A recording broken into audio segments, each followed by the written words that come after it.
যদি অপরের সেবা পেতে চাও তাহলে প্রতিদিন সকলের সেবা করে দাও।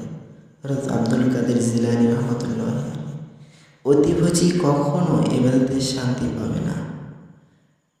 যে অতিরিক্ত নিদ্রা যায় তার আয়ু কমে যায়। যে ব্যক্তি কেবল মানুষের মন জোগায় সে আল্লাহ তাআলার মন জোগাতে সামর্থ্য হবে না।